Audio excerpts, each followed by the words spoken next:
जय माँ भगवती आदिशक्ति माँ जगदम्बा की जय हो। प्रधानिका रहस्य। राजा ने कहा, हे भगवान आपने मुझे चंडिका अवतार की कथा तो सुना दी, किंतु हे ब्राह्मण, अब आप उनके अवतार के प्रधान प्रकृति का कथन कीजिए। हे विप्रवर, मैं आपके चरणों में नतमस्तक हूँ। आप कृपया करके मुझे यह बताएं कि देवी की किस स्वरूप की आराधना की विधि से करनी चाहिए। उत्तर में ऋषि ने राजा से कहा, हे राजन, यह रहस्य परम गोपनीय है। इसके रहस्य का उद्घाटन किसी के समक्ष नहीं करना चाहिए, परंतु तुम मेरे भक्त हो और भक्तों के लिए कुछ भी गोपनीय बात नहीं है।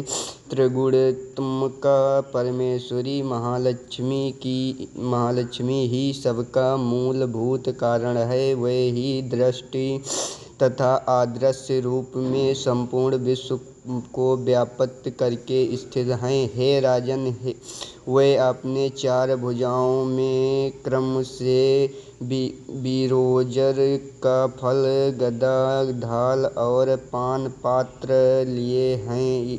उनके मस्तक पर नागमणि तथा योनि आदि वस्तुएं सुशोभित रहती हैं। उनकी कांति तत्पर सोने की दृष्टि है।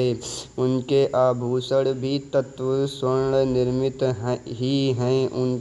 उन्होंने अपने तेज और से इस शून्य जगत को व्याप्त कर रही हैं। इसी समस्त विश्व को शून्य माया देखकर केवल तमोगुण रूप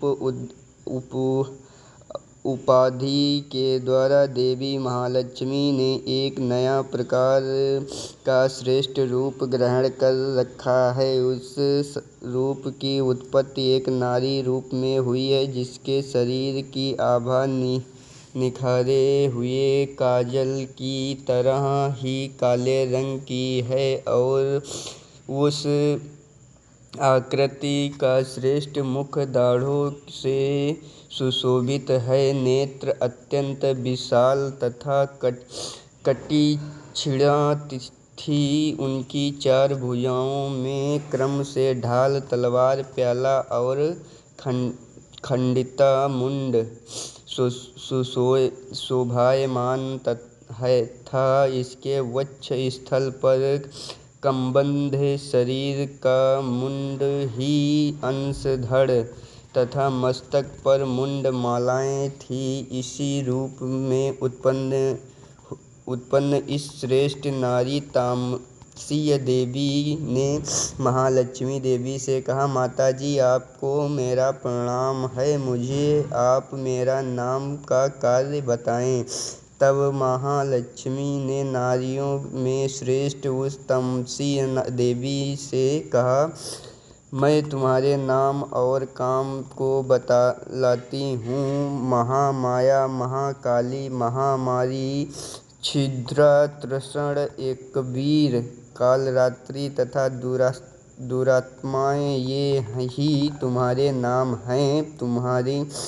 तुम्हारे ये नाम कर्मों के द्वारा ही लोकों में प्रसिद्ध होंगे। जो कोई तुम्हारे कर्म को जानकर इन नामों के द्वारा तुम्हारा पाठ करता है, वह सुखी होता है। हे राजन, महालक्ष्मी ने महाकाली से इतना कहकर शुद्ध सत्वगुण संपन्न होकर दूसरे रूप धारण कर लिया।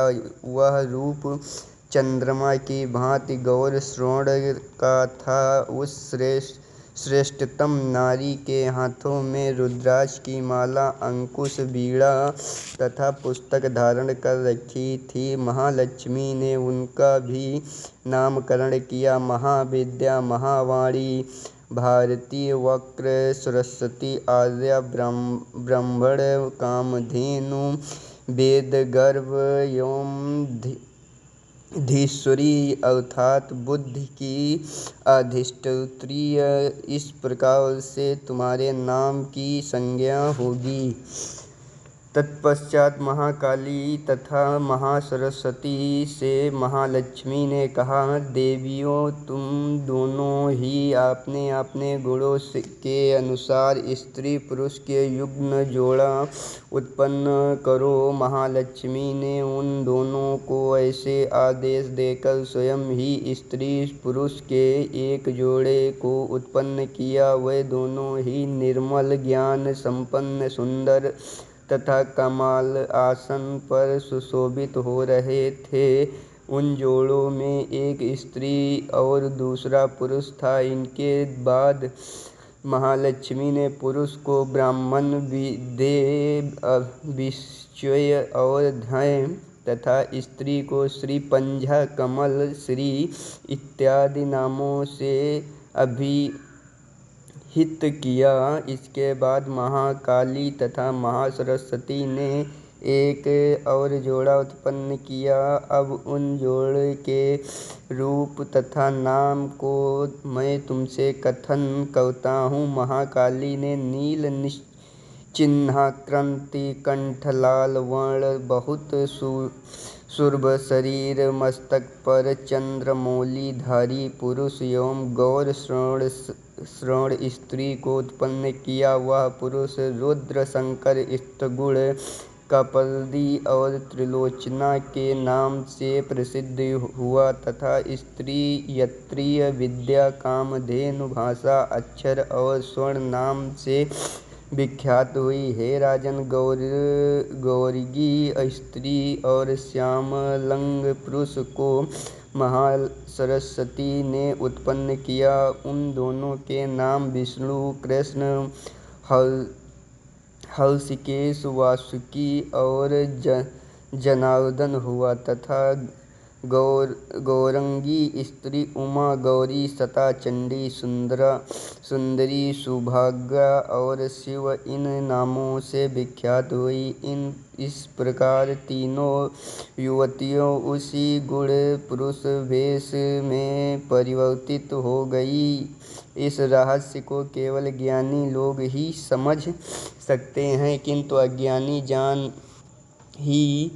जान सकते हैं। हे राजन, महालक्ष्मी की त्रय विद्या रूप इस सरस्वती को ब्रह्मा के लिए वरदायिनी, गौरी को रुद्र के निमित्त तथा लक्ष्मी को वासुदेव के लिए पत्नी रूप में अर्पित कर दिया। इस प्रकार सरस्वती के साथ मिलकर ब्रह्मा जी ने चराचर ब्रह्मांड की सृष्टि की और परम पराक्रमी भगवान रुद्र ने गौरी के साथ मिलकर उस भेदना किया।